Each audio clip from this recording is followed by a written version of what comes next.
Hello, my crafty friends. Today I'm sharing 6 cards that I made to donate to my mom's old nursing home. I donate 25 birthday cards a month to the nursing home, and now that I have discovered Call Me Crafty Al's sheetload of cards, it's making my donation card process go so much faster. So these 6 cards use the February 2020 sketch and cutting guide. Now, Alicia, I will link her YouTube channel below. All of these templates, cutting guide, sketches, it's all free if you subscribe to her YouTube channel. So yeah, I will link it below. It's definitely worth it. And here is her sketch. She has a little nested threads and a sentiment strip. So what I took from this was the measurements for the patterned paper panels and this matting layer.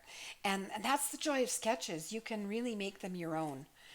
So her cutting template really allows you to make efficient use of your pattern papers. So these 6 cards were made using 2 12 by 12 pattern papers. And you can see they use opposites. So 3 of the cards have got the larger panel in the cactus print and then a smaller decorator panel here on this one, on these 3. And 3 have got this large southwest geometric panel as the largest layer. And on the opposite cards, the 3 smaller ones. So 2 12 by 12 pattern papers, and you get these lovely 6 cards with very little waste, and they go together so quickly. The tags that I used were all cut apart in the paper pad. So I just cut them apart, and there were some borders as well that I cut and then added them to some of the tags. There's this green piece here and this green piece. They were little border strips that I guess you would use on a photograph. I'm not sure, but I cut them apart and inked the edges and added them to my card panel. My goal is to try to use some of my stuff up. So rather than use cardstock for all the matting layers, I had enough of a partial sheet to get 3 different mats from this pattern paper. So that's what these 3 have. This one that was a narrow strip of pattern paper left in the package, and the top part worked perfectly as a mat for that layer, and then these 2 I just used craft as the matting layer. But I was able to use up some of the partial sheets and the cut-aparts as well in the cards, so that made me happy. I used my Misty to stamp the greetings inside. They're all done the same.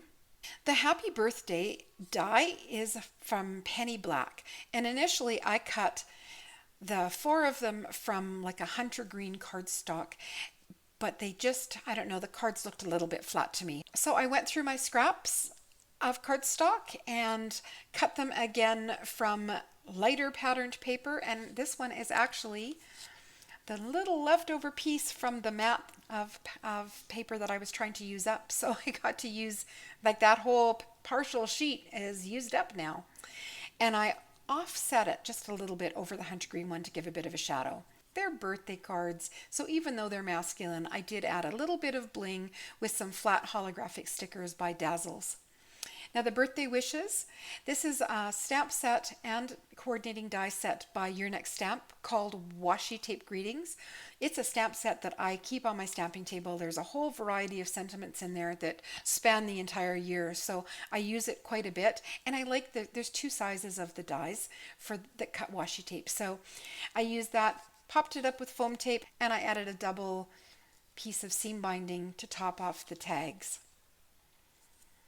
Because the cards are hand delivered to the residents, I don't have to worry about anything being too bulky as long as they fit in the envelopes.